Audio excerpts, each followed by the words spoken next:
I was browsing Netflix the other day, and after top picks for Sam, I came to the recently added section. It was here I came across a movie called He's All That. I never usually choose a movie based on the thumbnail, but this one in particular had somebody on the cover who I didn't expect to see. That person, of course, was Addison Rae. I figured she had just a minor role in this movie, but then I looked into it and she's actually the main character. So as a TikToker myself, I was quite intrigued by this and I actually wanted to give it a watch to see whether or not she was a decent actress. I went into this movie with an open mind and no prejudices because I feel like people typically give TikTokers a bad rap and that they have no talent and that they're not funny and that they can't sing and that they especially can't act. Before I watched the movie, I looked up some reviews to sort of see where people's heads were at. Articles from reputable news sources like the Washington Post and New York Times calls He's All That an absolute disaster. IMDb gave this movie a 4.2 out of 10 stars, so I was even more intrigued to watch this movie because I had an expectation in my mind that it was going to let me down severely. But I'm happy to report that these articles couldn't be more wrong. When you click play now on He's All That, you're not expecting to watch The Shawshank Redemption.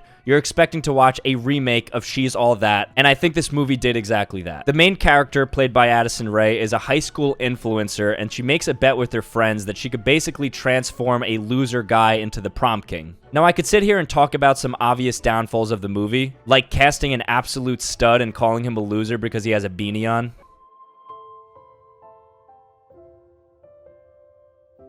Or the absurd amount of product placements that is so cringily corporate. But this is all to be expected when you're watching a remake of a 1999 rom-com. The movie itself is like candy. You know it's not good for you and you probably shouldn't be spending a lot of time consuming it, but there's something so addictive and feel good about it that you continue to consume it. Given this is her first movie and she typically performs on a platform where she doesn't have to talk, I think she did a phenomenal job. I'm not saying she deserves an Academy Award for Best Actress. I'm saying she does a serviceable enough job to where you're not pausing the movie because of how cringe the acting is. It's for that reason that I actually think she carries the movie because she could easily have the audience lost upon her poor acting, and it just doesn't do that at any point.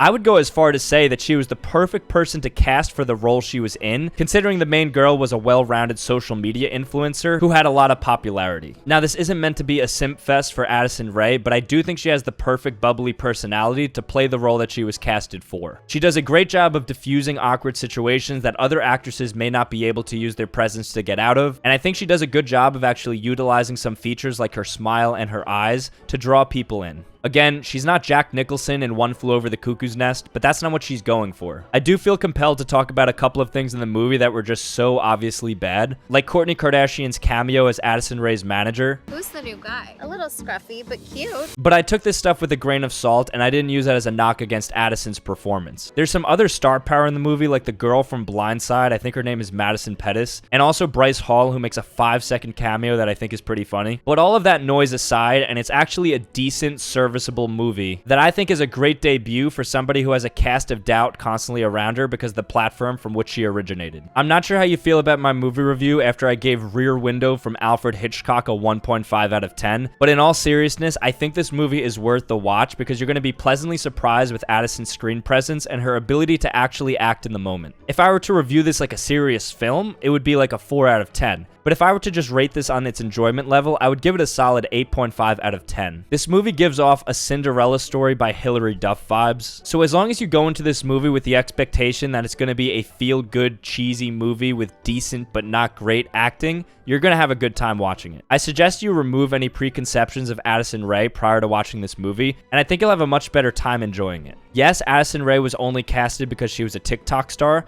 but I think she's ironically the best person to be casted in that role. But anyways, that's the review. I'm curious what your thoughts are if you guys have any, so let me know in the comment section. If you enjoy this type of content, make sure to subscribe, leave a like, and turn on the notification bells. So yeah, peace out.